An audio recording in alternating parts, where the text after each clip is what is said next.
Isa pong napakagandang umaga para sa ating lahat. Sabi mo sa katabi mo, it's good to worship the Lord with you.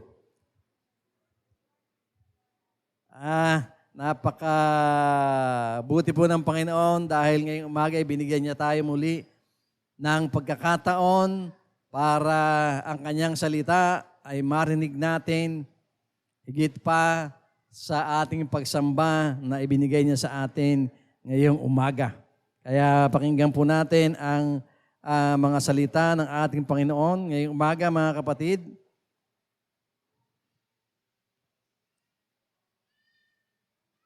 Dahil ang topic po natin ngayon, mga kapatid, ay may kaugnayan po sa mga nangyayari ngayon na kailangan po nating maunawaan.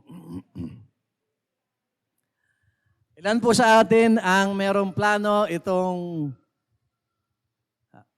October 31 at November 1? Maaaring yung mga kabataan natin, meron sa inyong imbitasyon na mag-Halloween tayo, mag-Halloween party tayo. And of course, ang ating naaalala sa mga Halloween party ay yung mga kasiyahan. And I suppose, diyan po sa bandang Ortigas ngayon, yung business district, yung isang kalye puro na malaki na napapalibutan po ng maraming company ay sarado na naman. At doon ay magsi-celebrate ng Halloween.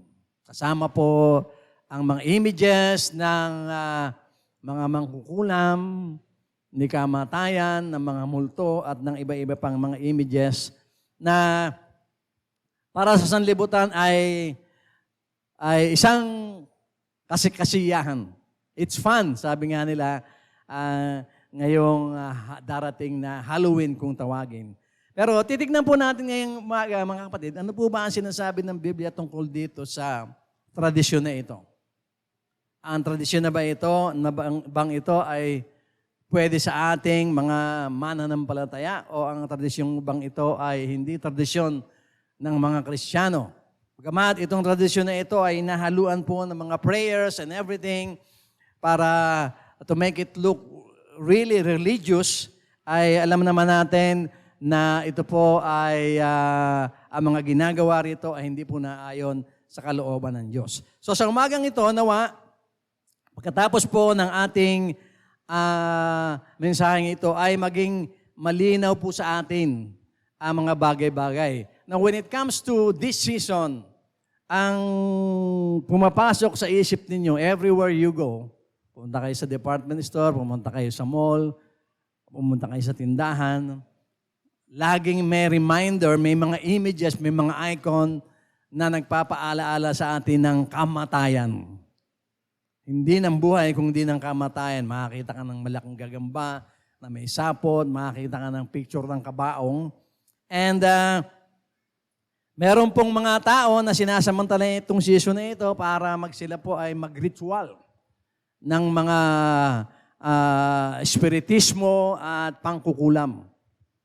And hindi po nalalaman ng marami na sa paggawa nila ng mga bagay-bagay na kinukonekta po nila sa tinatawag na Halloween ay merong espiritu ng kaaway na nai-impart po sa mga tao who are celebrating this tradition.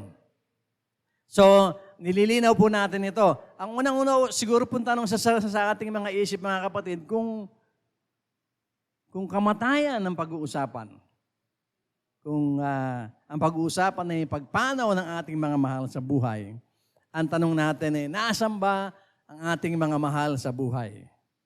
Totoo ba na ngayong sa pagitan ng October 31 at November 1, pagdating ng alas 12 ng gabi, ay pwede nating kausapin ang mga kamag-anak nating patay na?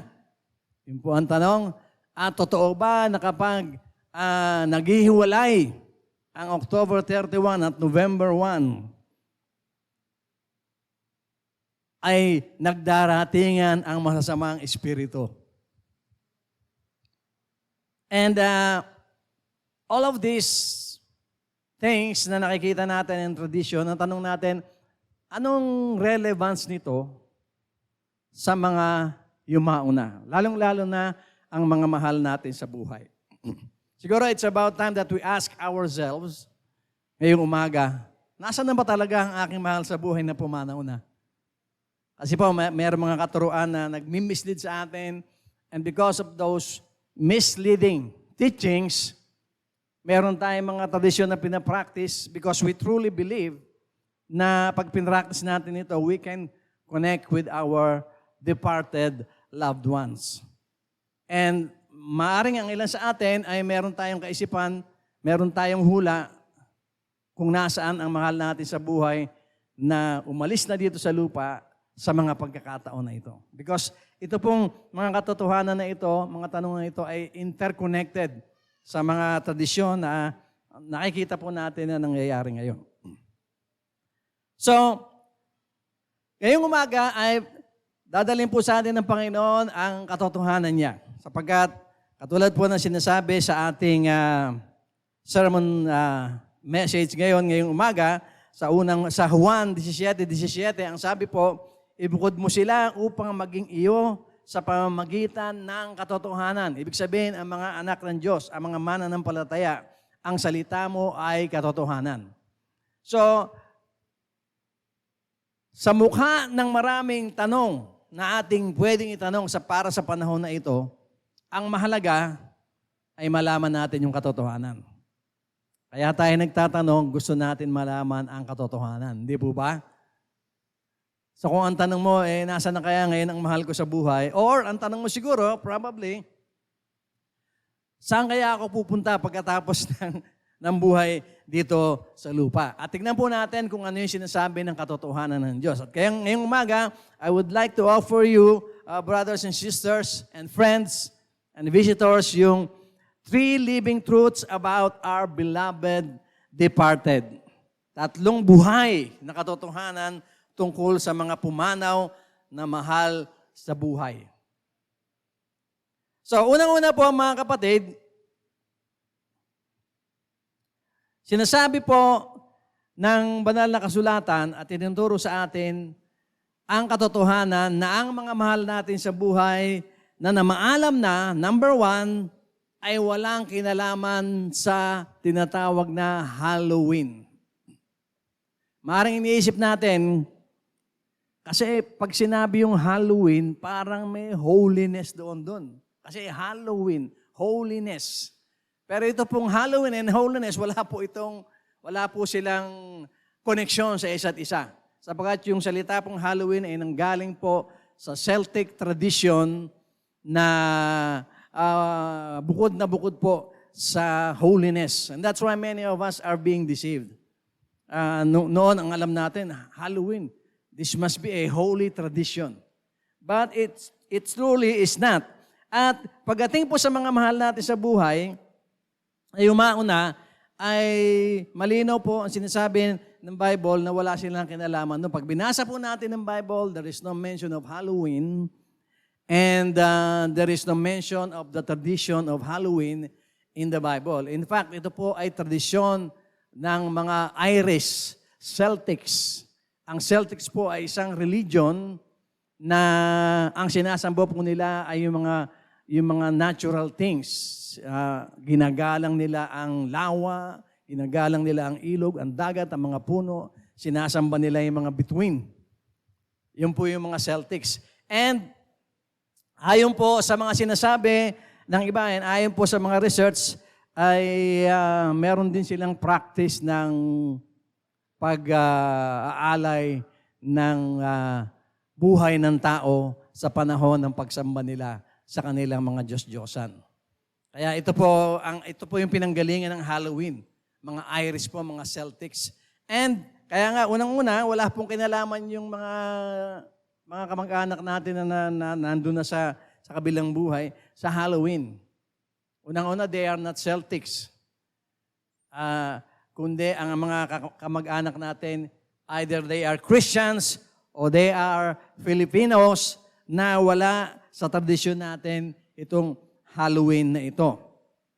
At Sa mga paggawa po ng mga tradisyon na nakikita natin sa paligid, maybe some of us are even getting ready na. Pagdating ng 31, November 1, November 2, meron na kayong mga plano. But tignan po natin ang sinasabi ng Biblia bago po tayo lumundag at makisakay sa mga tradisyon na yon. Basahin po natin ang sinasabi ng Biblia sa Colossus chapter 2, verses 8 and 10. Ito po ang sinasabi, mag-ingat kayo nang hindi kayo madala ng walang kabuluhan at mapandayang filosofiya. Mga tradisyon lang ito at mga pamamaraan ng mundo at hindi mula kay Kristo. Kaya huwag kayong padadala dahil ang kapuspusan ng Diyos ay nananaan sa katawan ni Kristo. At naging ganap kayo sa pakikipag-isa nyo sa Kanya at siya ang Pangulo ng lahat ng Espiritong namumuno at may kapangyarihan. So sa panahon ngayon, medyo marami pong activities about spiritism na nangyayari. Tatandaan ko yung, I think it's our third concert nung po doon sa Kainta, na naghahanda po kami para sa concert. Hindi kami makapaghanda na maaga kasi October 2 ang ating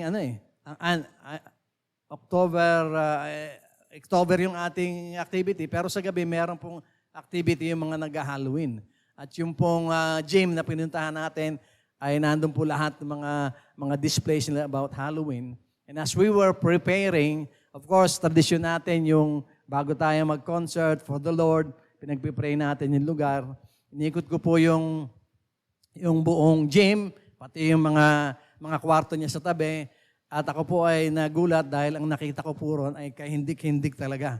Makikita ninyo yung mga bagay na naroon, may maliit na kabaong, may mga kandilang natunaw. And it's very obvious na sa lugar na yon ay nagkaroon ng ritual of some sort na hindi divine, kundi of the enemy. At tumayo po yung aking mga balahibo and I started praying Psalm 91. Dala-dala ko yung Bible, pinipray ko po yung Psalm 91 at nilangisan ko po yung lugar. At bago po makapunta lahat ng ating mga kapatid para maglinis, inalis ko na po yung mga paraphernalia ng kamatayan na nandun sa loob, sa side po ng gym. And to our surprise, habang full force na yung ating preparation for the concert, andyan po yung stage, nandito ako. Of course, tulong-tulong tayong lahat as a family, naghahanda para sa concert. May lumabas dun sa opisina. Mga 6 na tao, may buhat-buhat pong kabaong. Yung full size, full length na malaking kabaong. Galing dun sa opisina, nilabas nila kasi tapos na yung kanilang activity. Sabi ko, ano kaya ang nangyari? So, makikita po natin, mga kapatid, na meron pong mga gawain dito sa mundo na katakataka at lingid po sa katotohanan na ibinigay sa atin ng ating Panginoong Jesucristo. We Christians, we have our traditions. But our traditions comes from our Lord Jesus Christ. At ang ating tradisyon ay hindi po nanggagaling sa ibang tao o ibang lahi o ibang grupo na sumasamba sa mga Diyos-Diyosan. Kaya nga po makikita natin dito ngayon, yung mga kamag-anak natin na lumipas na pumanaw na, sila po ay walang kinalaman talaga sa Halloween. Meaning, there is no reason for us to celebrate Halloween.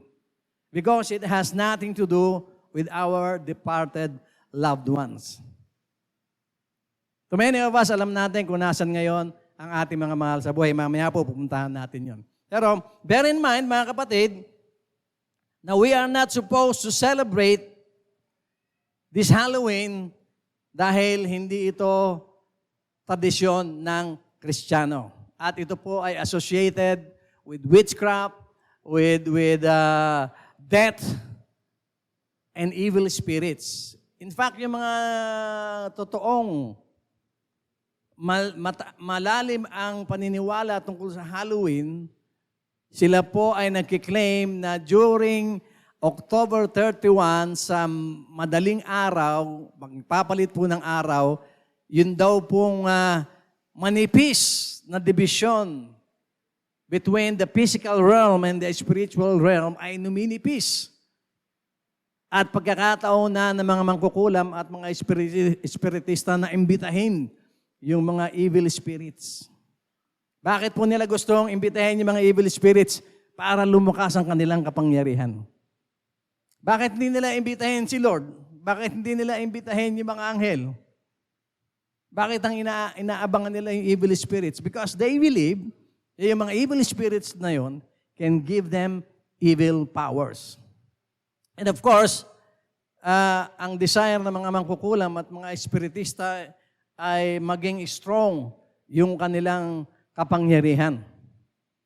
And so makikita natin dito, talagang wala itong kinalaman sa ating mga departed ones. At ito po ay nanggaling po sa Celtic tradition na kung tawagin ay Samhain o yung first day of November na sineselebrate nila ito bilang festival sa pagsisimula po ng winter. Kakaroon sila ng festival for the winter para pag winter na ay mabless sila. At ang tinatawag nila dito ay yung kanilang iba't ibang mga Diyos-Diyosan. At hindi yung ating Diyos. So, ganun pa rin. Makikita pa rin natin na wala itong kinalaman po sa atin. At ito nga ay pinagdiriwang para i-welcome ang masasamang espiritu. So, yung mga kamag-anak natin na departed na, umalis na sa mundong ito, inalis na ng Panginoon, ay wala talagang kinalaman sa Halloween. So, we are not in any obligation to celebrate Halloween dahil wala naman itong kinalaman sa atin at wala itong kinalaman sa ating mga mahal sa buhay na yumao na. I remember nung kami po yung mga bata, nandun pa kami sa kabilang pananampalataya, ting November 1, andun kami sa sementeryo. Kasi nga, paniwala namin, bagamat mababaw ang pagkatanggap namin sa tradisyon ng Halloween, dapat pumunta ron at yung iba nakikita namin pinapanalangin yung mga nasa puntod at yung iba kung ano-ano yung ginagawa. Meron din naman mga nagse-celebrate, may mga nagiinuman, may nagda-drugs and everything.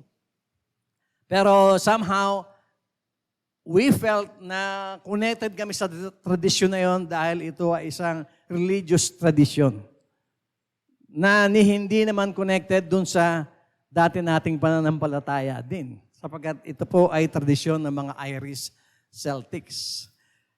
Pangalawang bagay po na itinuturo sa atin ng Diyos na buhay na katotohanan tungkol sa mga mahal natin sa buhay na maalam na ay ang ating mga mahal sa buhay, mga kapatid, listen to this, ay wala po sa purgatorio. Maybe some of us, natutuwa tayo kasi yung mahal natin sa buhay nasa purgatorio. Bakit po? Kasi ang alam natin na katuruan, pag nasa purgatorio yung kaluluwa ng ating mahal sa buhay, pwede natin ipanalangin siya rito para maalis siya sa purgatorio at mapunta siya sa paraiso. There was a time sa history po ng isang malaking relihiyon na sila po ay nagkaroon ng project. Itatayo po nila ang isang napakalaking church na very expensive sa Italy, sa Rome. At sila po ay nagkaroon ng fundraising. At nag-assign po sila ng isang pare na medyo, tawag dito, very convincing siya, magaling siya. At ang ginawa nila ay ganito, kapag kakampanya sila to raise funds para itayo yung malaking building na yon, ang sinasabi nila sa mga tao, magbigay kayo para pantayo natin ang simbahan. At once na ang abuloy ninyo ay naihulog doon sa collection box, pagbaksak nung hinulog ninyo yung kaluluwa ng mahal nyo sa buhay na nasa purgatorio, ay biglang mapapalipat sa paraiso. Yun po ang tinuro nila. And kung ikaw ay magbibigay, you will be given certificate na ikaw ay ligtas na. And you have nothing to worry about. Dito po, lumutang si Martin Luther, yung isang pare na nagrebelde dahil nakita niya mali na yung tinuturo. And in one of the films na napanood ko tungkol doon, ay meron po siyang nakitang isang lalaki na lasing sa kalye na malapit sa kanya. Sabi niya, ba't ka naglalasing? Sabi niya, Father, huwag mo akong pigilin, may certificate na ako.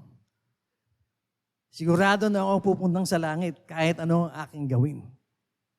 So, doon po lumabas yung tinatawag nating Protestant. When we say Protestant, ito po yung grupo na humiwalay sa Katoliko. We are not Protestants, mga kapatid. We are born again Christians. Ang pananampalataya natin ay nanggaling sa Biblia. Ang pananampalataya natin ay hindi himuwalay sa Katolisismo, kundi ang pananampalataya natin ay ayon sa katotohanan ng Biblia. And kung ang Biblia ang pag-uusapan, wala ang mga mahal natin sa buhay sa purgatorio. Nasaan po ngayon ang mga mahal natin sa buhay? Basahin po natin mga kapatid ang sinasabi sa Lucas 16:22-24. Ito po ay kasaysayan ng isang pulubi at isang mayaman na parehong namatay at meron silang pinuntahan na lugar. Tignan po natin ang sabi. Namatay ang pulubi at dinala ng mga anghel sa piling ni Abraham. Namatay din ang mayaman at inilibing. At habang nagdurusa siya sa lugar ng patay, yung mayaman na masama, nakita niya sa malayo si Lazarus, yun naman yung pulubi, nakasama si Abraham. Kaya tumawag siya, Amang Abraham, maawa kayo sa akin.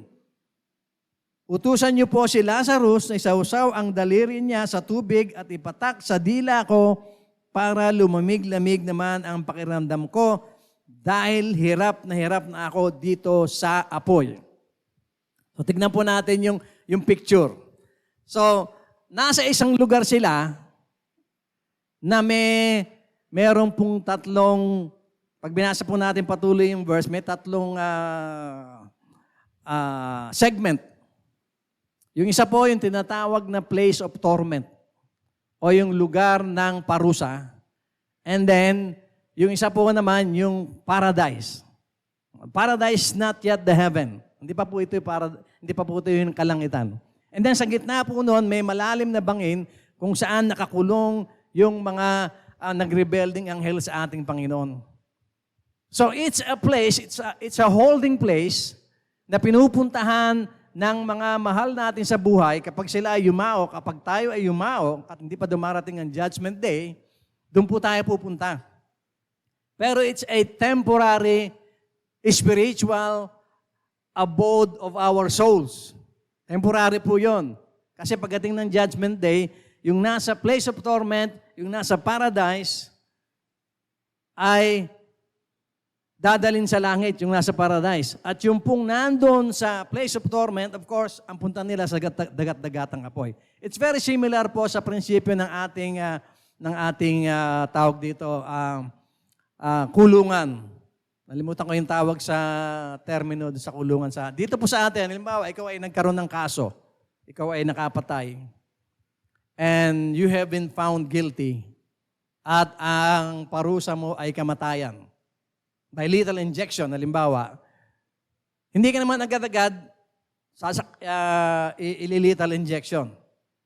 Mag-aantay ka pa sa kulungan. At habang nag-aantay ka sa kulungan, papunta ron sa judgment sa'yo, nagdurusa ka na. Bakit po? Hindi ka na nakakalabas, nakakulong ka na, nasa maximum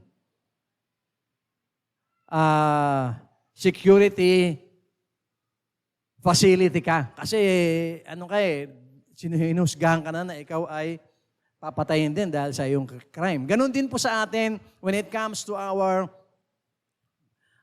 souls. Kapag ang kaluluwa ng isang tao ay namatay nang wala sa ating Panginoong Jesucristo, ang punta niya sa lugar ng kaparusahan. Yung tinatawag na place of torment. So, hinahantay mo pa lang yung pagpunta mo sa impyerno You are already being tormented doon po sa place of torment na tinatawag. At yun namang may pananampalataya sa Panginoon, habang inaantay niya yung pagdating ng kalangitan, ay kukuya-kuyakoy sa paraiso. Pag binasa po natin ito, makikita po natin ganito yung senaryo. Yung pulubi rito na si Lazaro, dati ay humihingi lamang ng pagkain sa isang mayaman. Kapag kumakain yung mayaman, pag may nahuhulog sa kanyang mesa, nakikipag-agawan siya sa mga aso para siya ay makakain. Pero nung matay silang dalawa, yung si Lazaro na pulubi ay napunta sa paraiso, and then the rich man ended up in the place of torment. At nung makita nung mayaman na si Lazaro ay kakwentuhan si Amang Abraham sa paraiso, siya ay uhaw na uhaw. Ang sabi niya, hirap na po ako dito sa apoy. He's being tortured day and night sa place of torment. Sabi niya, Amang Abraham, pwede bang paki-import dito si Lazaro at kung pwede ilubog niya yung kanyang daliri sa tubig para ihipuin ang aking dila para kahit paano magkaroon ng comfort. So dito pa lang makikita natin mga kapatid, na doon sa paraiso ay merong saganang tubig. Probably meron doong spring. But in a spiritual way. Kaya nga, yung isip kagad ng mayaman, papuntahin niyo po dito si Lazaro at para maginawaan ako. Pero of course, hindi pumayag po si Abraham dahil hindi pwede yun. Wala makakapunta from the place of torment to paradise, from paradise to the place of torment. Dahil sa pagitan nila ay merong malalim na abyss. And of course, they are not allowed to do that. Kaya nga, sabi nung mayaman, kung hindi po makakapunta rito si Lazaro, pwede po ba na magpadala kayo ng mensahe sa aking mga kapatid para hindi rin sila makapunta sa kinalalagyan ko ngayon? Dahil meron pa akong mga kapatid na katulad ko. Sabi naman ni Abraham, hindi pwede. Dapat maniwala sila sa mga propeta. Hindi na kailangan may patay na pumunta ron para sila ay maniwala. So, ang ating mga mahal sa buhay na pumanaw na, ang pinupuntahan po nila ay yung tinatawag na lugar ng mga patay. Ibig sabihin po ng lugar ng mga patay ay mga patay physically, pero spiritually ay buhay. In fact, nakakaramdam ng ginhawa at nakakaramdam sila ng hirap doon sa lugar na yon. At nandun ang ating mga mahal sa buhay, sa lugar na yun, na kung tawagin ay Hades. Pero yung Hades po, hindi pa yun yung impyerno. Ang Hades ay may tatlong component. Bangin, paraiso, at place of torment. Yun po yung Hades. And if you read Revelations, makikita nyo po na pagdating ng paghuhukom, yung mismong Hades o yung lugar ng mga patay will be thrown into the sea of fire. Kaya ito ay temporary holding place lamang. At kung nasaan man yung mga mahal natin sa buhay ngayon, ay hindi na natin mababago yung kanilang kalalagayan doon. No amount of prayer or expenses that we may expend para bilhin na sila ay maalis sa place of torment. Of course, yung nasa paraiso, wala na tayong problema doon. Pero yung nasa place of torment ng mga mahal natin sa buhay, yun ang problema natin. But we cannot do anything about them anymore. Sabi po sa Hebreo 9:27, minsan lang mamamatay ang katawan ng tao at pagkatapos noon ay paghuhukom na. There is no in between. In fact, habang naghihintay yung mga huhusgahan kung pupunta sa langit o hindi, doon pa lang sa lugar ng mga patay o Hades, alam na nila kung saan sila pupunta. If you are being held in the place of torment, alam mo na, pagdating ng judgment, sa dagat-dagatang apoy ang punta mo. If you are being held and entertained doon sa paraiso, alam mo na rin na when judgment comes, doon ka pupunta sa langit. Kaya nga yung kamatayan po ay is a form of saying or indicating or telling us kung saan na tayo mapupunta pagdating ng judgment. Kaya nga po meron church, kaya nga po ang inyong mga pastor ay nagkukumahog at nagsisikap na ang bawat isa sa atin, ang bawat tao ay maligtas. Kasi alam natin na pag naligtas yung tao, tinanggap si Kristo as His Lord or her Savior, alam natin, whatever happens, pag siya ay kinuha na ni Lord dito sa lupa at wala pa yung pagbabalik ng ating Panginoon, dadalhin siya sa paraiso. Yun ang gusto natin mangyari. Because we also know, sa pamamagitan po ng Lucas 16:20-24, na ang hindi sumasampalataya sa Panginoon ay dadalhin naman sa lugar ng kaparusahan. And we don't want that to happen. That's why we keep teaching about our Lord Jesus Christ, accepting the Lord as our Lord and Savior, obeying Him.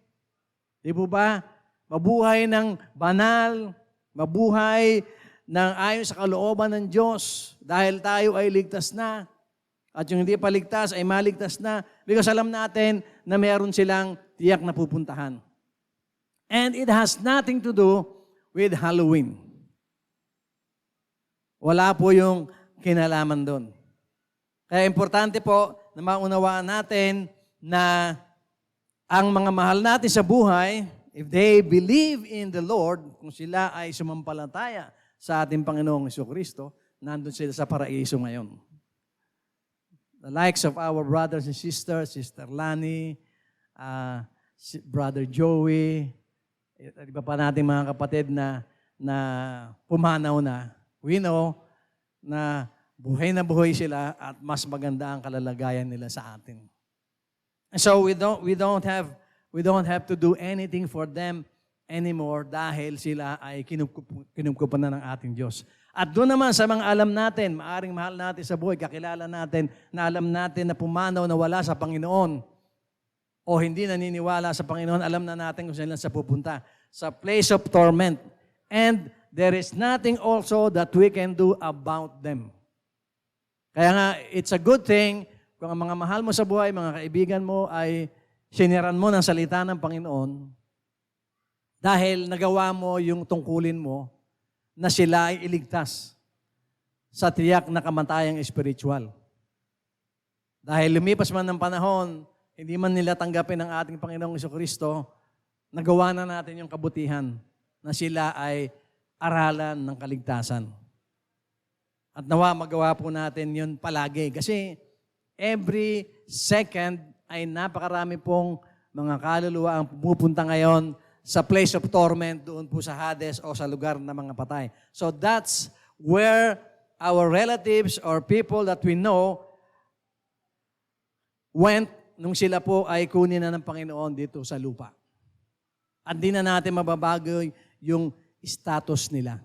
Kaya nga, habang nabubuhay tayo, nagsisikap tayo, na yung mga kaluluwa madala natin sa Panginoon. Because we know na kung aabutin sila ng kamatayan sa walang pananampalataya, delikado po. Hindi lang delikado, tiyak ang punta nila doon sa place of torment kung hindi pa dumarating ang judgment day. At ang pangatlong tinuturo sa ating buhay na katotohanan ng Biblia ay yung katotohanan, yung mga mahal natin sa buhay, those who believed in the Lord, who have faith in the Lord, sila po ay buhay na buhay ngayon. Sabi po sa Luke 16:20-24, ulitin ko po, namatay ang pulubi at dinala ng mga anghel sa piling ni Abraham, namatay din ang mayaman at nilibing. At habang nagdurusa siya sa lugar ng mga patay, nakita niya sa malayo si Lazarus na kasama si Abraham. Anong nakita natin? Itong dalawang ito ay namatay, pero sila ay buhay. Nagdurusa nga lamang po yung isa. Pero yung isa ay nagdiriwang at nabubuhay ng isang buhay na napakaganda doon po sa paraiso. Kung meron tayong dapat isipin ngayong mga panahon na ito, na pinag-uusapan po ang mga patay, ay sino ba yung mga kamag-anak natin, mga kaibigan natin na hindi pa nakakakilala sa Panginoon? Maganda na natin silang dalhan ng katotohanan. Ito pong ating outline ngayon ay meron po tayong kopya dyan sa ating mga outlines, yung mga hawak po ninyo. You can use that. At pakinggan nyo po yung recording natin ngayon. Pakinggan nyo, mga by Tuesday, nandyan na po yan. At pwede nyong gamitin para i-share sa iba. Kasi kawawa naman po. Ang yayao sa buhay na ito na hindi kilala ang ating Panginoong Jesucristo. And then, ang ating inaantay na lamang sa ngayon ay yung pong final judgment. Kaya nga, ang sabi ng Bible, maging handa tayo palagi. Ano yung pagiging handa? Accept Jesus as your Lord and Savior. Obey Him. Yun ang pagiging handa. Do good. Dahil ikaw ay ligtas na. Totoo na meron pong place of torment, meron pong paradise, meron dagat-dagatang apoy at meron kalangitan. In the very end. Totoo po yun. At yun ang business natin bilang mga Kristiyano na atin pong dapat na ituro sa iba. Huwag na tayong makihalo sa mga tradisyon na nakikita natin na hindi ayon sa kalooban ng ating Panginoong Hesus. Na if you will really investigate and take time to notice kung ano yung mga pinapakita nila, this tradition is all about evil spirits. And we Christians are all about divine spirit, the Holy Spirit, and the good spirit na binigay sa atin ng Panginoon. Napakahalaga po mga kapatid na tayo ay nabubuhay sa katotohanan. At hindi sa mga informasyon o hilaw o kaya ay talagang hindi totoong kasinungalingan. Importante na magkaroon tayo ng closure. Maunawaan natin once and for all, nasan ba yung mga mahal natin sa buhay? Para matiyak natin ang kalalagayan nila at malaman din natin kung ano yung mga tradisyon na dapat nating sundin o hindi. So malinaw po mga kapatid, 2 lugar lamang ang kinalalagyan ng ating mga mahal sa buhay na yumauna, sila ay nasa lugar ng parusa o kaya ay sa lugar ng kaginhawahan. Huwag tayong padala sa mga tradisyon, gawaing mali, o hilaw na informasyon tungkol sa ating mga mahal sa buhay na pumanaw na. Huwag nating pabayaan na yung ating pagmamahal sa ating mga mahal sa buhay na yumauna ay gawing instrumento ng kaaway para tayo ay akitin sa mga tradisyon na hindi ayon sa ating Panginoong Jesucristo. May implikasyon po ito mga kapatid sa ating pamumuhay ngayon o mayroong itinuturo sa atin ang mensaheng ito na ang mga mahal natin sa buhay na pumanaw na ay walang kinalaman sa Halloween. Wala sila sa purgatorio. If they believe in our Lord and there's no such thing as purgatory in the Bible at sila po ay buhay na buhay ngayon. Which is good. Kung ating mga mahal sa buhay ay sumasampalataya sa Panginoon at yumao na sila, talaga namang napakapalad nila. Kaya yung mga nasa paligid naman natin, mga tao, mga mahal natin sa buhay, mga kaibigan natin, even strangers na wala pa sa Panginoon, ay tungkulin naman natin na dalhan ang balita ng kaligtasan. Kaligtasan saan? Mula sa place of torment and sa dagat-dagatang apoy. At ano naman ang ino-offer natin sa kanila? Pagpapala na kapag sila ay wala na rito, naroon sila sa paraiso. At pagkatapos ng paraiso, nandun sila sa kalangitan. Napakaganda po ng kalagayan nila. At huwag po nating hayaan, mga kapatid, na mga tradisyon na nangyayari sa ating paligid ay gamitin ng kaaway para tayo ay bigyan ng iba't ibang haka-haka tungkol sa mga tradisyon na nangyayari ngayon. Kung hindi, tayo po ay kumapit lamang sa katotohanan, sapagkat ang katotohanan po ay tunay na mahalaga. Katulad po ng sinasabi sa Juan 17:17, ibukod mo sila upang maging iyo sa pamamagitan ng katotohanan, sapagkat ang salita mo ay katotohanan. At ang katotohanan, ang mga mahal natin sa buhay na sumasampalataya, ay nasa paraiso na ngayon. So there's no need for us to celebrate Halloween or gawin po natin ang tradisyon ng Halloween. Purihin ang Panginoon. Palakpakan po natin ang Panginoon.